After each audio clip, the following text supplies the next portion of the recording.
Our topic today is racial equality, moving the collective needle.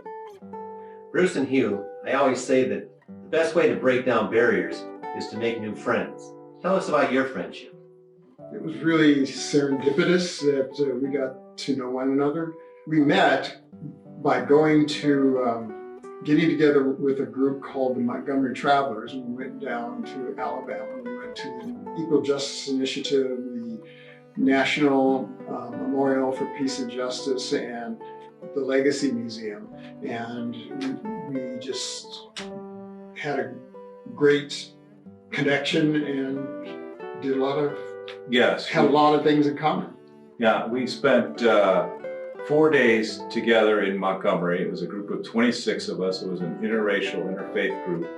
And so when my wife approached me months earlier and said, Bruce, would you like to go down to Montgomery, Alabama with 25 people we don't know and spend 4 days together studying some of the civil rights landmarks and visiting this new EJI museum, I instantly said, yes, of course, not knowing what a transcendent experience it would be for us.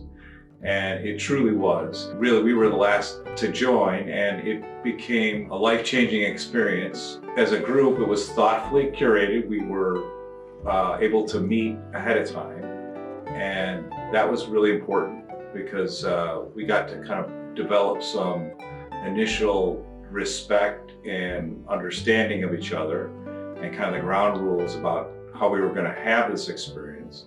And then we went to Montgomery. It was really, I call it a tipping point experience. It was being exposed to all this history. We were exposed to things that maybe we knew something about. It was really based on the history of slavery and how slavery came to exist as an institution. And once slavery ended, all the ways in which oppression just transformed into different formats and was a continuous part of our history all the way through the present day. And to have this experience with a group of people that I didn't know and have it with people of color was a big psychological part of it. So it was not just the historical part about it, but was we were forming bonds of trust and friendship at the same time. And that's when Hugh and I really got to know each other. As I think there was maybe 6 people that were of color on the trip altogether. That was really the beginning for us. You know how sad it is that we even have to have this conversation about racial equality. Either we have full equality and justice, or we don't. With the intensity in the past few years, do you feel there is a change, a significant change, or are the recent traumatic events now in the rearview mirror of most minds?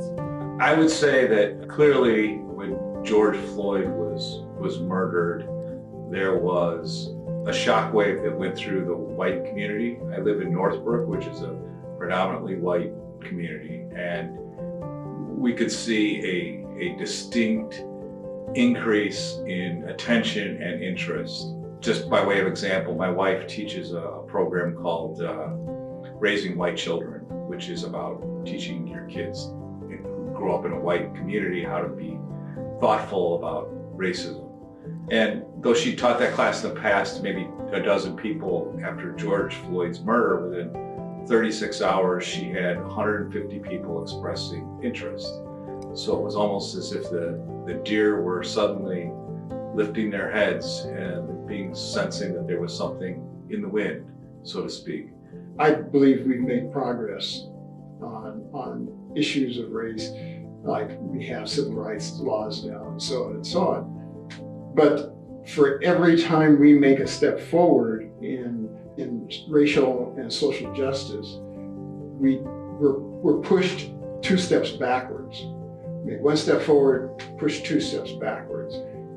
George Floyd was a perfect case and point.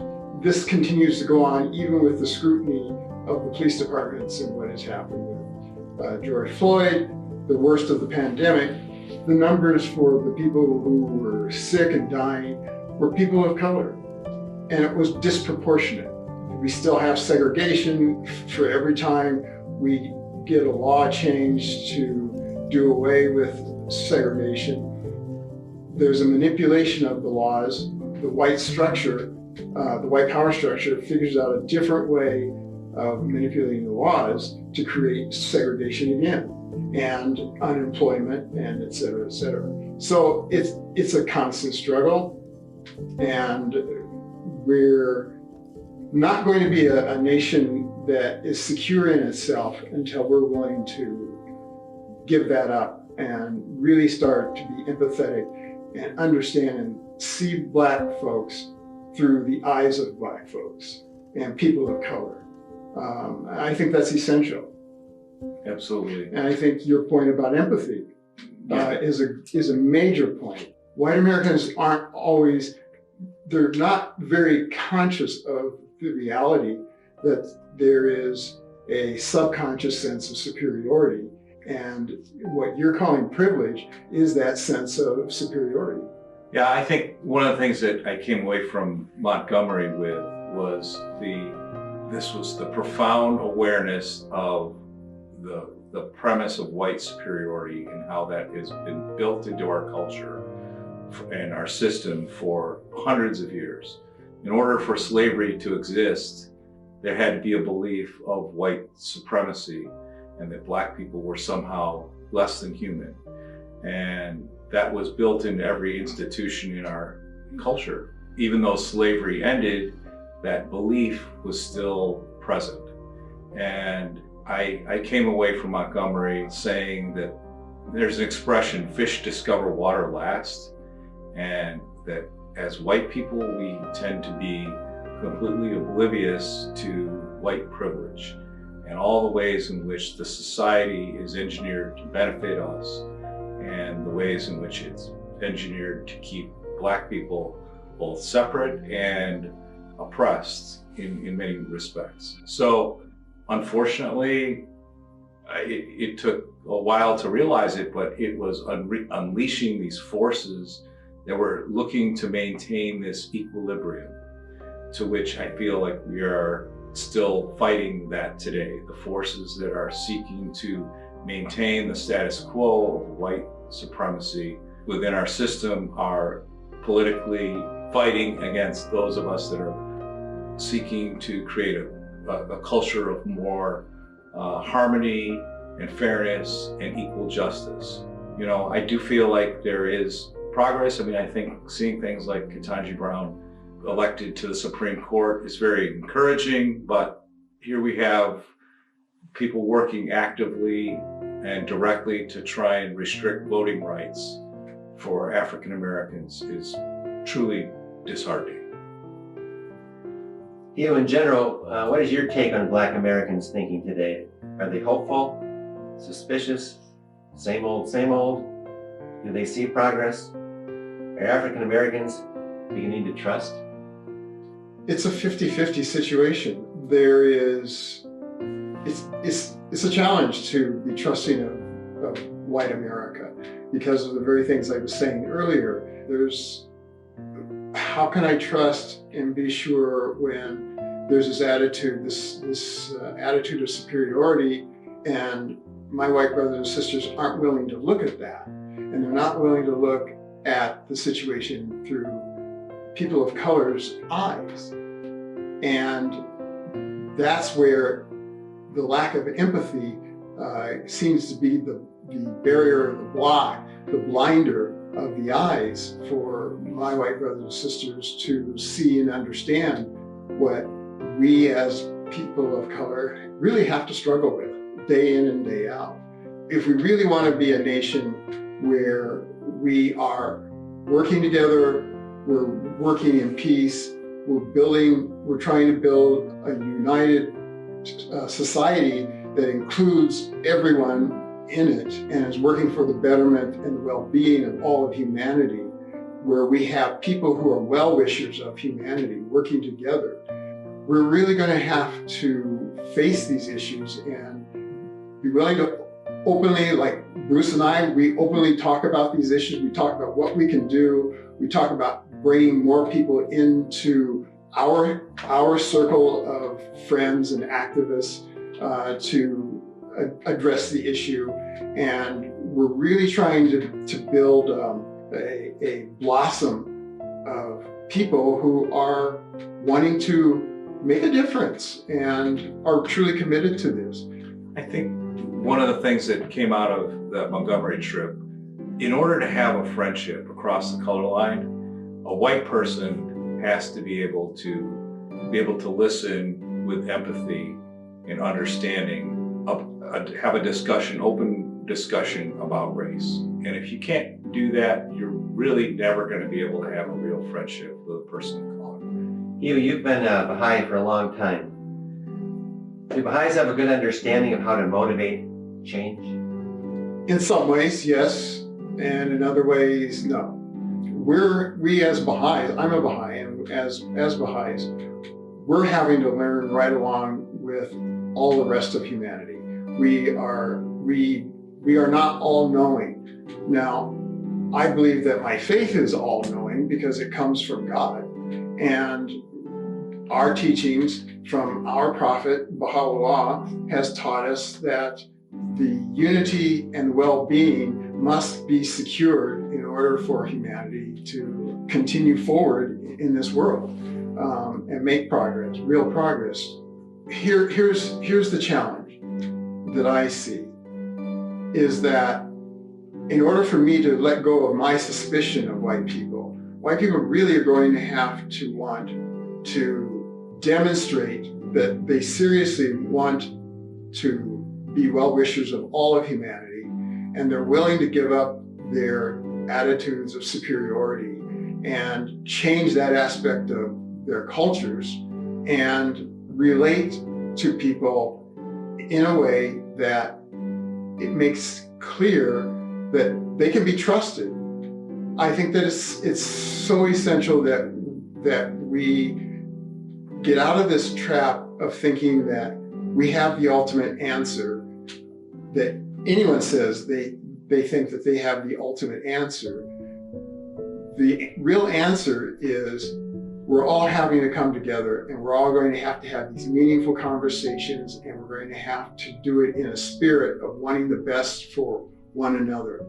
And I believe that my Baha'i brothers and sisters, we're having to learn how to build a new spiritual world order for humanity, where we're going to have to do it right alongside. It doesn't matter whether you're Christian, you're Buddhist, it doesn't matter Islamic, it doesn't matter what your religion is. We're going to have to bring in and value people who are not wealthy, but maybe working class, or maybe even be poor. We're going to have to bring everyone together, and those that are highly privileged and have a lot of money, those who are highly educated, and we're going to have to realize that all of us have something to contribute. Can I just add that now I'm not a Baha'i, but being in this space of racial justice and activism, I've certainly come to appreciate the Baha'i faith, because there are a lot of people working in this space that are both Baha'i, both black and white.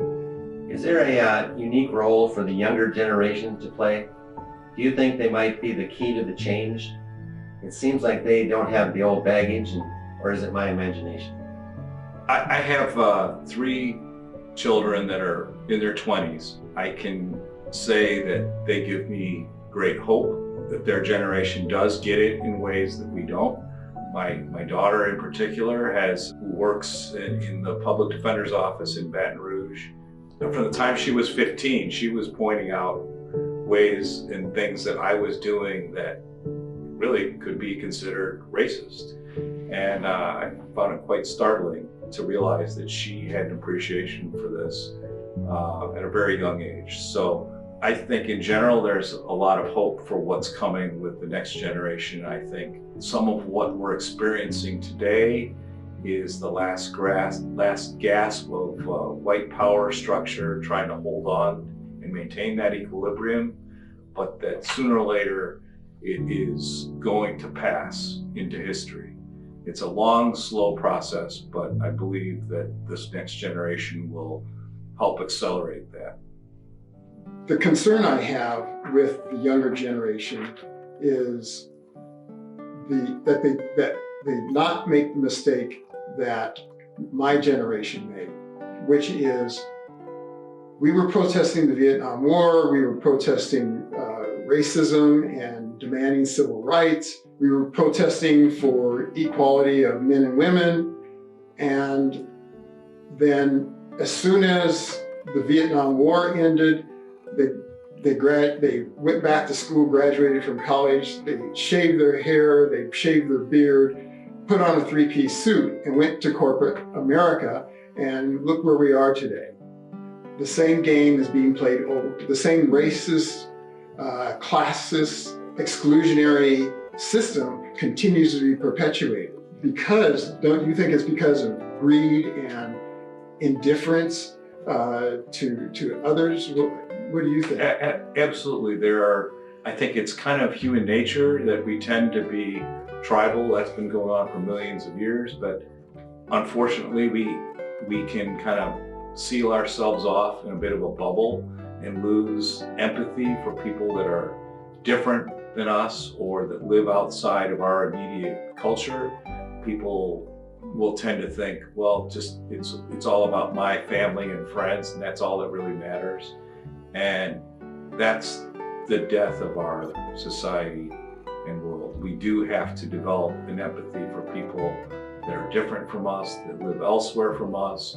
That's really the heart of humanity, is caring for and developing that spirit of empathy for all mankind. We are truly one humanity, we are all the same.